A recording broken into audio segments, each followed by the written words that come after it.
Hello everyone. तो आज हम पढ़ने जा रहे हैं एमपीएससी 1 का जो है यूनिट 1 भारत के विश्व दृष्टिकोण का विकास। ठीक है, इसमें हम कुछ टॉपिक्स पढ़ेंगे जैसे कि इसका इंट्रोडक्शन, फिर पारंपरिक स्रोत जो थे वो, फिर विश्व दृष्टिकोण में विकास के पारंपरिक मूल्यों की प्रकृति। उसके बाद हम पढ़ेंगे, ये सब वही है। ठीक है, उसके बाद हम पढ़ेंगे भारत में ब्रिटिश का शासन कैसा रहा, और फिर भारत का विश्व दृष्टिकोण पर भारतीय राष्ट्रीय कांग्रेस के क्या विचार थे। इसी के साथ ये चैप्टर ख़त्म हो जाएगा। हमें सिर्फ इतनी ही चीज़ों को पढ़ना है जो कि ये मेन है इस पूरे चैप्टर में। चलो आइए शुरू करते हैं।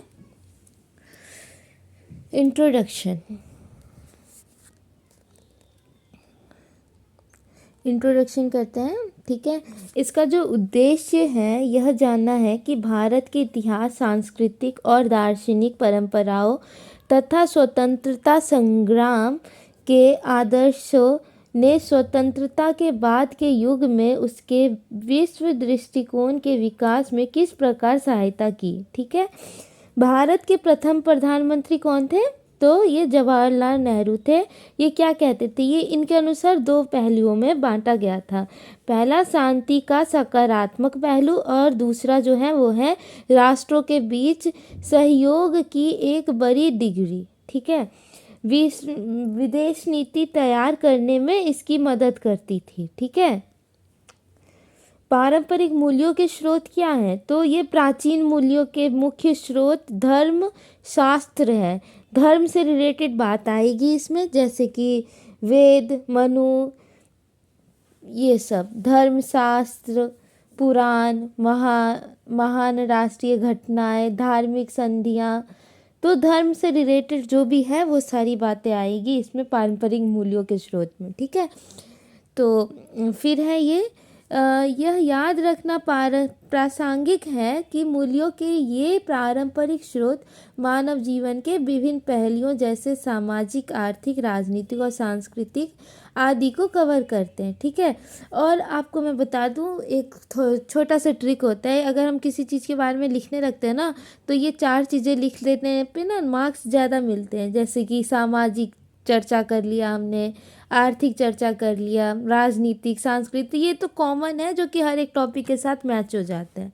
ओके, दूसरा है इस्लामी और पश्चिमी संस्कृति के प्रभाव के कारण इन पारंपरिक मूल्यों के कुछ परिवर्तन हुए थे। ठीक है, जैसे कि ना वो विवेकानंद, टैगोर, तिलक, गांधी और नेहरू जो थे ना, ये आधुनिक भारत के विचारकों के कार्य के रूप में प्राचीन भारतीय विचारकों से प्रभावित हुए थे, जो उन्हें स्वतंत्रता भारत के भाग्य को आकार देने में मदद करते हैं।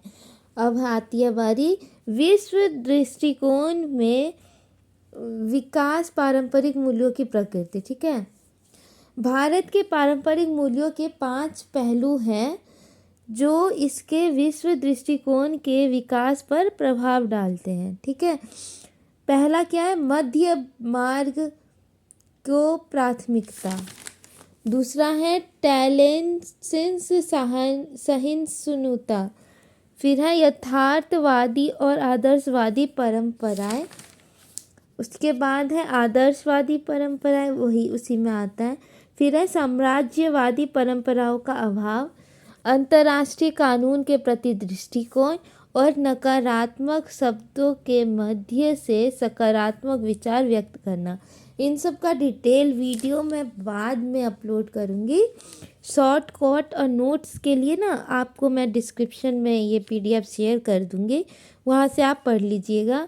कुछ नहीं है, बहुत इजी है, आप आसानी से समझ सकते हैं इस PDF से पढ़ के। ठीक है, अब बारी है कि भारत में ब्रिटिश शासन।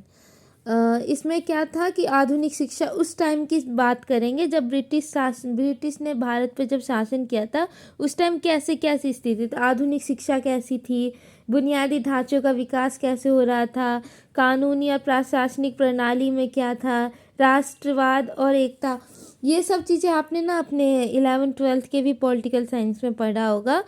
तो सेम ही चीज़ है, क्योंकि हिस्ट्री कभी बदलती नहीं, जो रहती है वही रहती है। क्लास बढ़ने से क्या होता है ना। तो ये सारी चीज़ें आपको पता होगी पहले से भी, लेकिन फिर भी ब्रीफ के लिए आपको पढ़ना होगा, तो आप मेरे पीडीएफ से पढ़ लीजिएगा, इजी है बहुत। भारत का विश्व दृष्टिकोण पर भारतीय राष्ट्रीय कांग्रेस का विचार, ये हम पढ़ लेते हैं, वैसे इजी ही है। भारतीय राष्ट्रीय कांग्रेस ने भारत के विश्व दृष्टिकोण को आकार देने में महत्वपूर्ण भूमिका निभाई। कैसे? देखिए, स्वतंत्रता आंदोलन हुआ था, गुटनिरपेक्ष आंदोलन हुआ, आर्थिक नीतियाँ आई। स्वतंत्रता आंदोलन में क्या हुआ कि कांग्रेस ने भारत के स्वतंत्रता संघर्ष का नेतृत्व किया। ब्रिटिश शासन के से मुक्ति स्वतंत्रता के लिए इस लड़ाई ने भारत को लोकतंत्र, अहिंसा, असंप्रभुता आदि मूल्यों के भी नींव रखी। गुटनिरपेक्ष आंदोलन मतलब दोनों गुटों से दूरी बनाए रखना और अपने विदेश नीति का पालन करना गुटनिरपेक्ष कहलाता है। पता होगा आप लोगों को।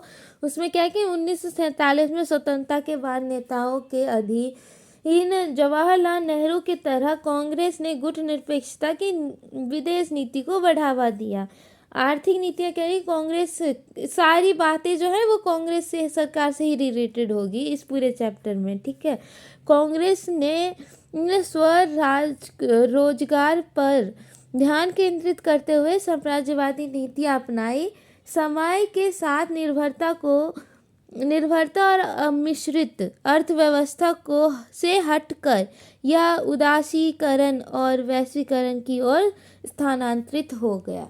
ठीक है, आशा करती हूँ आप लोगों को मेरा ये वीडियो अच्छा लगा होगा। अगर अच्छा लगा होगा तो लाइक कीजिए, कमेंट कीजिए, सब्सक्राइब कीजिए। धन्यवाद।